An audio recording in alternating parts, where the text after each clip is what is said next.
Timun Mas, Ibu Nurul Mazidah sebagai Ibu Timun Mas, Ibu Nur Indah Hasanah sebagai Soimah, Bapak Imam Solikin sebagai Raksasa, Bapak Tuman Huda sebagai Pertapa, sedangkan saya sendiri Ibu Sri Munawaroh sebagai narator.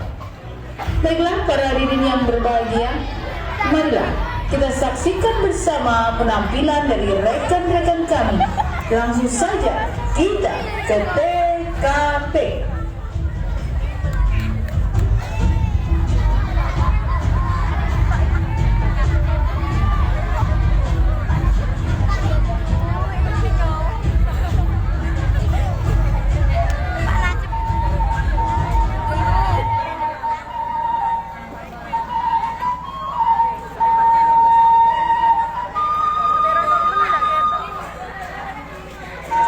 Alkisah, di sebuah desa di daerah Jawa Tengah, hiduplah seorang perempuan parubaya yang bernama Mbok Sini. Ia ingin memiliki seorang anak. Ia sangat berharap suatu keajaiban datang padanya. Untuk meraih harapan itu, siang malam ia selalu berdoa kepada Tuhan Yang Maha Kuasa agar diberi anak. Pada suatu malam, harapan itu datang melalui mimpinya. Dalam mimpinya, ia didatangi oleh sesosok makhluk raksasa. Makhluk itu menyuruhnya pergi ke hutan, tempat biasanya ia mencari kayu bakar, untuk mengambil sebuah bungkusan di bawah pohon besar. Kemudian, Mbok Sinem terbangun.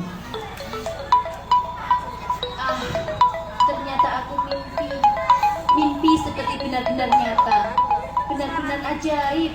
Rasanya aku tidak percaya dengan mimpiku. Apakah mimpiku itu akan benar-benar terjadi pada diriku? Aku tidak boleh ragu. Aku harus cari tahu makna mimpiku itu. Aku harus pergi ke hutan sekarang juga. Semoga mimpiku semalam membawa kebaikan pada diriku. Dengan penuh harapan, perempuan janda itu bergegas menuju ke tempat yang ditunjuk oleh raksasa. Ketika Mbok Sinem berjalan hendak menuju hutan, nampak tetangganya yang bernama Mbok Soimah. Ia adalah istri seorang lurah yang sedang mengandung 9 bulan. Saat itu, Mbok Soimah sedang menyapu halaman rumahnya. Aduh, jangan nendang-nendang ya sayang. Ada apa Yun? Kamu nendang saya? Ah tidak, kamu terlihat cantik. Makasih. Aduh. Sini saya bantu. Kok sendirian? Kemana Pak Lurah? Oh, Pak Lurah sedang dinas liar. Salah, maksud saya dinas luar. Oh begitu. Sebentar lagi kamu akan memiliki anak. Kamu pasti bahagia. Ya iyalah, masa ya dong. Kamu lucu sekali. Ya sudah, aku cari kayu dulu ya. Iya yuk, hati-hati.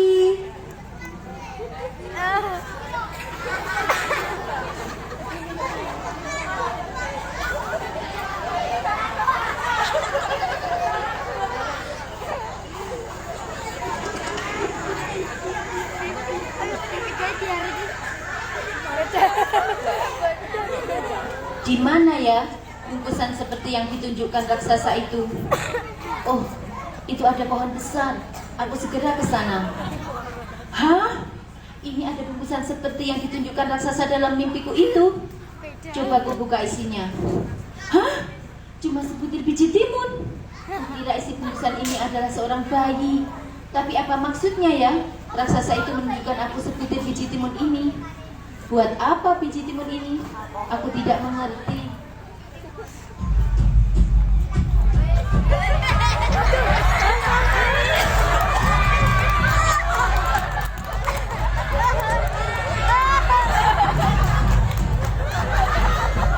Di saat Perempuan tua itu kebingungan. Tanpa disadari, di belakangnya tiba-tiba ada sesosok makhluk raksasa berdiri sambil tertawa terbahak-bahak. Namun sayang sekali, sang raksasanya lagi batuk.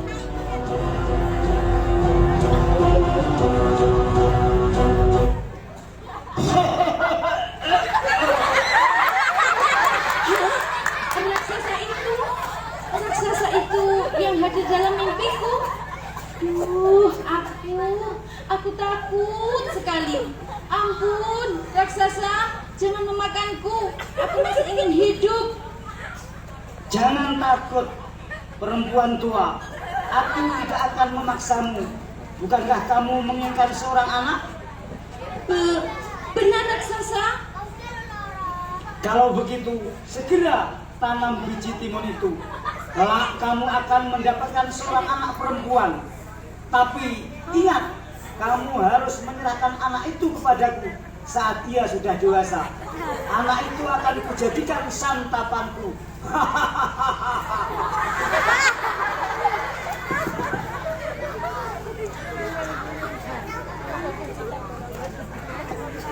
Karena begitu besar keinginannya untuk memiliki anak, tanpa sadar, Ibu Timun Mas menjawab, Baiklah raksasa, aku bersedia menyerahkan anak itu nanti kepadamu.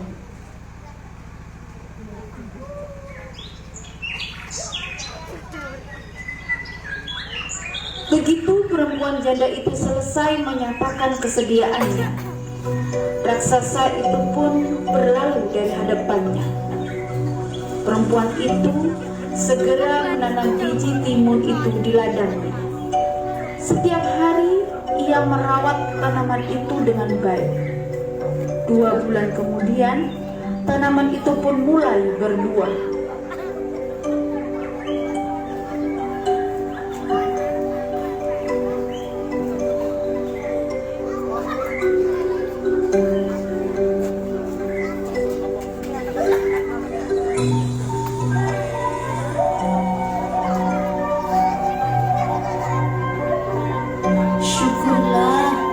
Tanaman timunku sudah berbuah, tapi kok buahnya cuma 1 ya?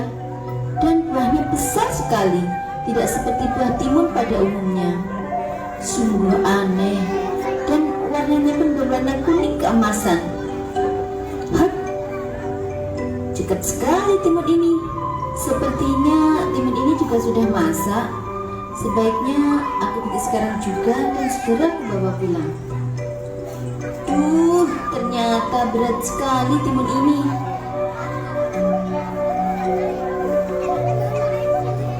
Begitu sesampainya di rumah, perempuan janda itu segera membelah timun mas dengan sangat hati-hati. Dan apa yang dilihatnya?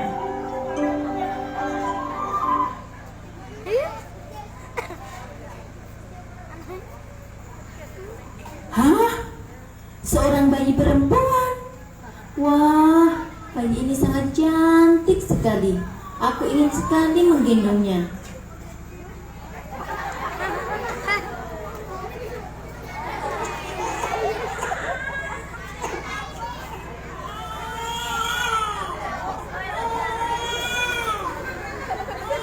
Hah?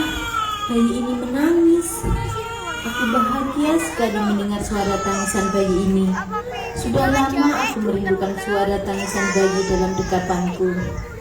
Baiklah anakku sayang, karena kau lahir dari sebuah timun yang berwarna keemasan, sekarang kau kuberi nama Timun Mas. Tapi kau jangan menangis lagi ya sayang. Ini ibumu nak. Cup, cup, cup. Perempuan janda itu merasakan sangat bahagia hingga tak terasa air matanya menetes membasahi kedua pipinya. Perasaan bahagia itu membuatnya lupa kepada janjinya bahwa dia akan menyerahkan bayi itu kepada raksasa suatu saat nanti.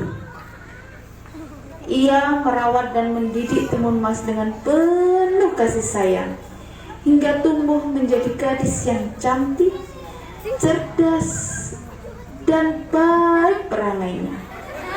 Oleh karena itu, ia sangat sayang kepadanya. Suatu malam, perempuan janda itu kembali bermimpi didatangi oleh raksasa itu dengan berpesan kepadanya bahwa seminggu lagi ia akan datang menjemput Timun Mas. Sejak saat itu, ia selalu duduk termenung seorang diri.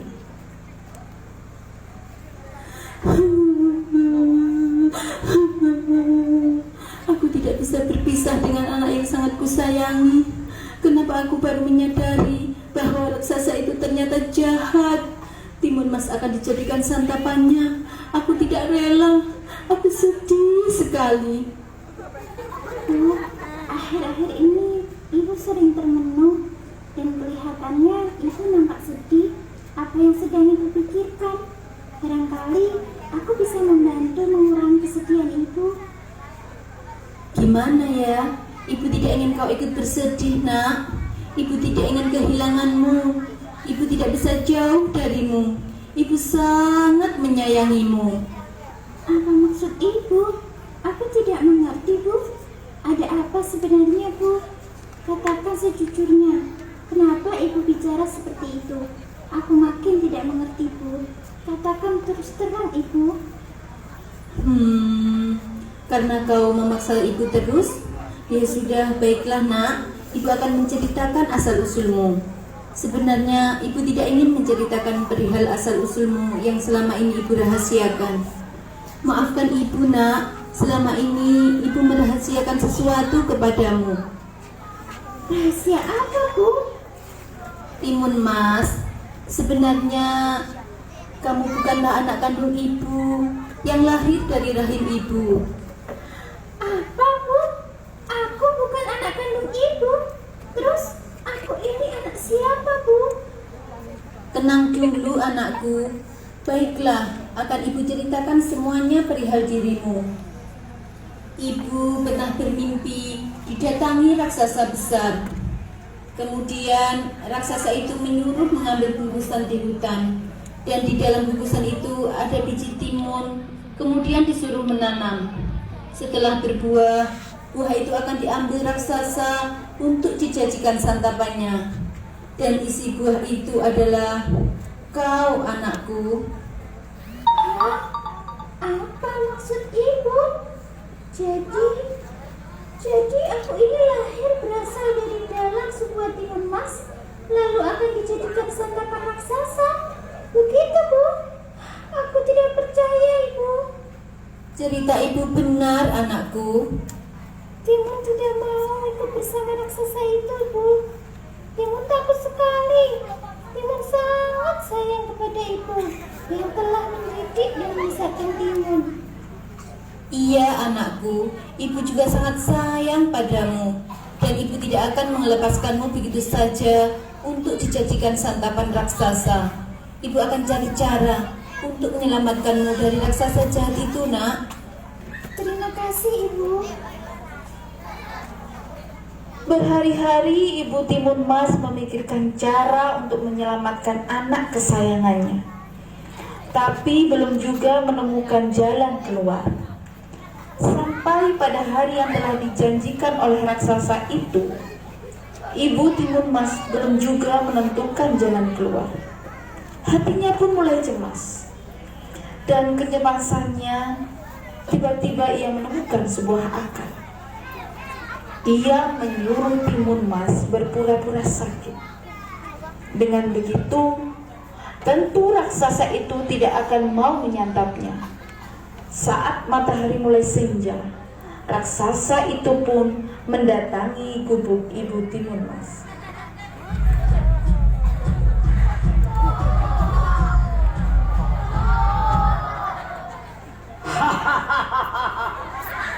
Hai perempuan tua, mana anak itu?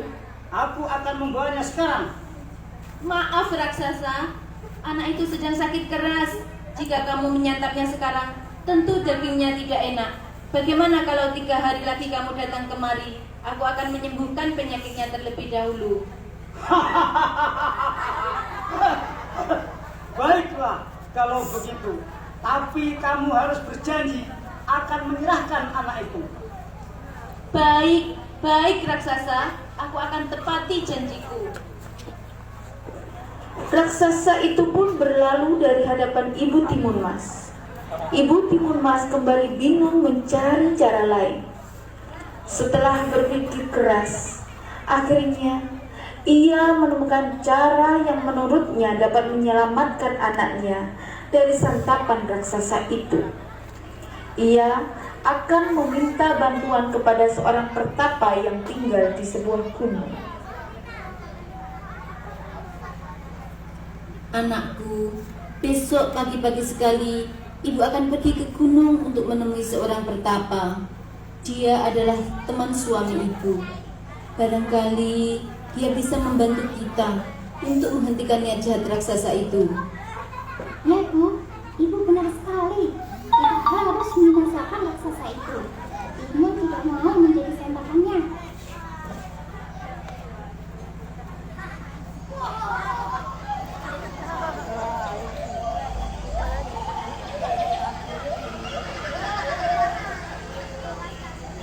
Keesokan harinya, pagi-pagi sekali berangkatlah Ibu Timun Mas ke gunung itu. Sesampainya di sana, ia langsung menemui pertapa itu dan menyampaikan maksud kedatangannya.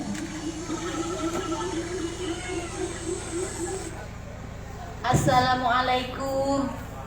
Permisi Pak Kiai. Waalaikumsalam warahmatullahi wabarakatuh. Oh, ada apa ini? Ada apa kau tiba-tiba datang kemari? Maaf Pak Kiai, maksud kedatangan saya kemari ingin minta bantuan pada Pak Kiai. Apa yang bisa aku bantu?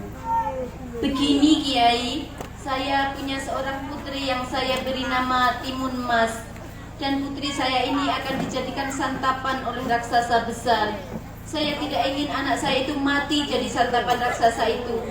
Kiai, saya sangat sayang pada putri saya.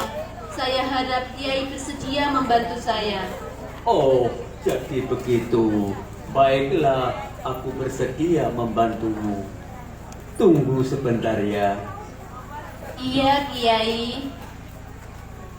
Tak berapa lama, pertapa itu kembali sambil membawa 4 buah bungkusan kecil, lalu menyerahkannya kepada Ibu Timun Mas. Nah, ini berikanlah bungkusan ini kepada anakmu. Keempat bungkusan ini masing-masing berisi biji timun, jarum, garam, dan terasi. Jika raksasa itu mengejarnya, suruh sebarkan isi bungkusan ini. Jelas? Iya Kiai. Terima kasih Kiai. Kalau begitu saya pamit pulang.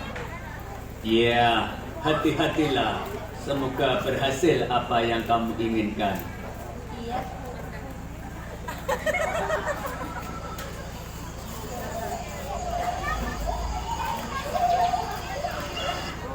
Timun Mas, Ibu datang nak. Kemarilah nak, Ibu bawa sesuatu. Ya Bu, bawa apa Bu? Nak, ini Ibu bawakan beberapa bungkusan ini untuk melawan raksasa jahat itu. Bungkusan ini kok kecil-kecil Bu? Gimana kita menggunakannya Bu? Sedangkan raksasa itu besar sekali. Apa raksasa itu bisa mati hanya dengan bungkusan kecil ini Bu? Ini adalah senjata yang bisa kau gunakan apabila raksasa itu datang ke sini lagi. Bungkusan ini berisi biji timun, jarum, garam, dan terasi. Bungkusan-bungkusan ini harus kamu pegang. Jika raksasa itu akan menyantapmu dan mengejarmu, segera sebarkan isi bungkusan ini. Jelas nak? Jelas Ibu. Tapi Timun takut Ibu. Jangan takut anakku, kau sudah punya senjata. Dan ibu juga sudah agak tenang karena kau sudah memegang senjata. Baik Ibu.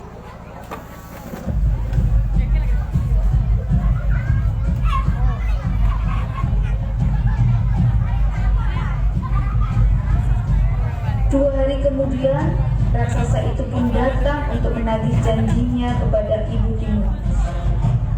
Ia sudah tidak sabar lagi ingin membawa dan menyantap daging timun mas. Hai perempuan tua, kali ini kamu harus menepati janjimu. Jika tidak, kamu juga akan kujadikan santapanku. Baik raksasa. Aku panggil dulu putriku.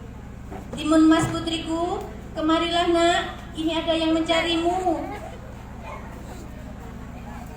Ibu timun mas tidak gentar lagi menghadapi ancaman raksasa. Dengan tenang, ia memanggil timun mas agar keluar dari dalam gubuk. Tak berapa lama, timun mas pun keluar lalu berdiri di samping ibunya.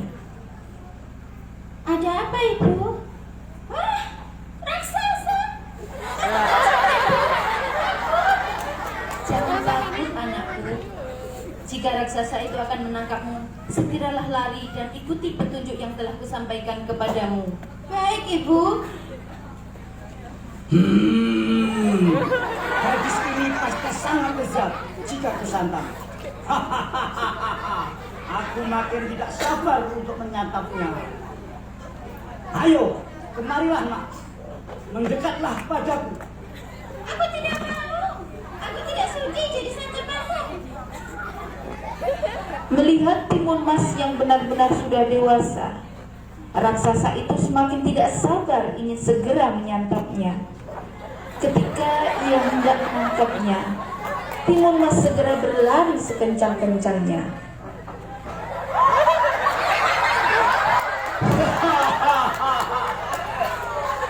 Mau lari kemana kau, gadis?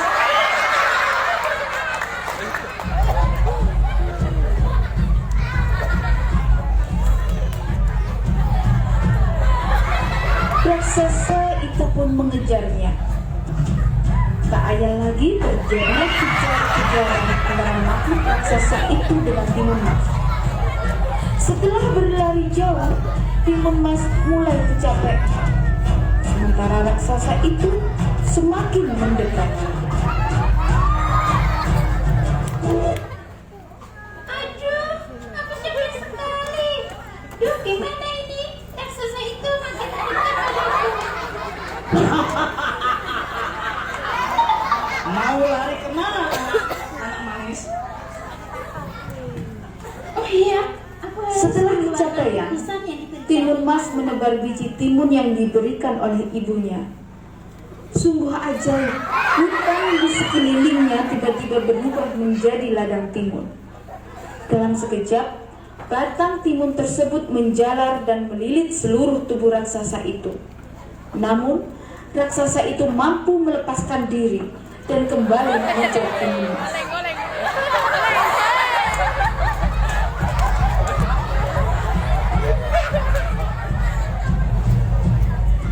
Timun mas pun segera melemparkan bungkusan yang berisi jarum. Dalam sekejap, jarum-jarum tersebut berubah menjadi rerumbunan pohon bambu yang tinggi dan runcing. Walaupun kakinya berdarah-darah karena tertusuk bambu, namun raksasa itu mampu melewatinya.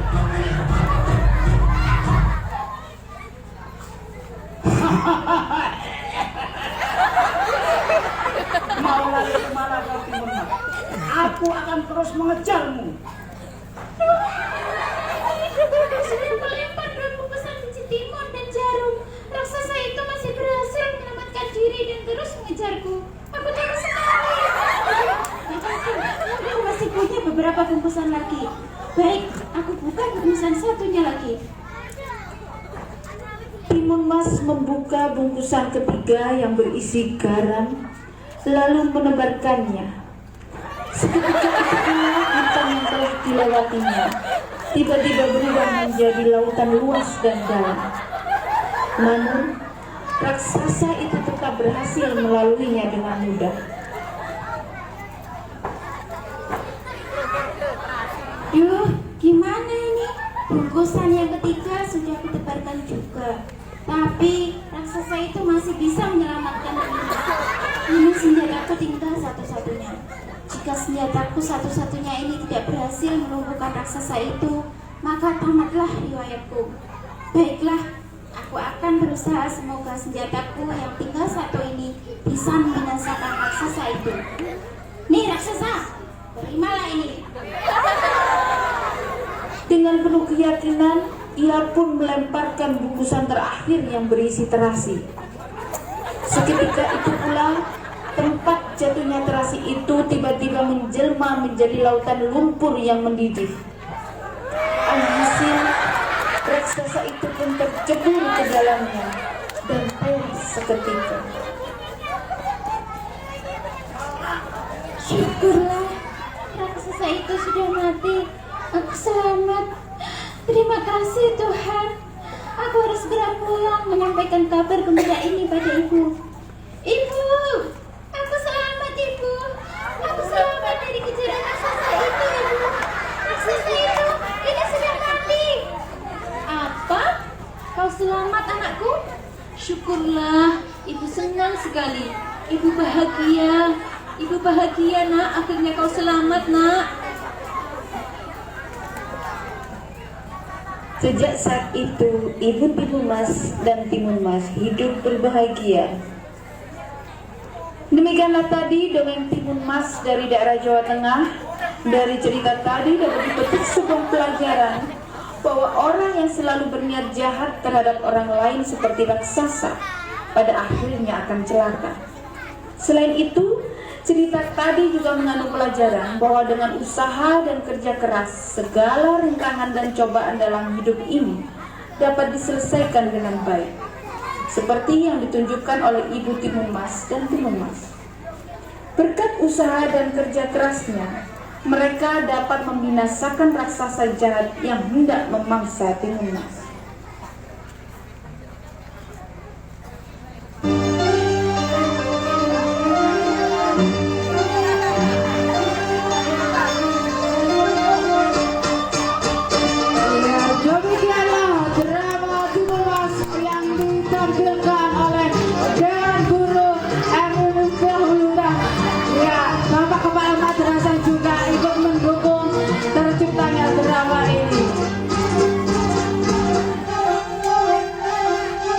Hidup tanpa cinta. Silakan ya muter. Ya, itu ada pertapa yang diperankan oleh Bang Haji Sokiman, diperankan oleh Ibu Baginda Hasanah. Kemudian Ibu Timun Mas diperankan oleh Ibu Nurul Masjidah. Sedangkan Timun Mas Ibu Anis Mustafa. Kemudian sang pujaganya adalah raksasa diperankan oleh Pak Imam Solih. Terima kasih. Itu tadi tampilan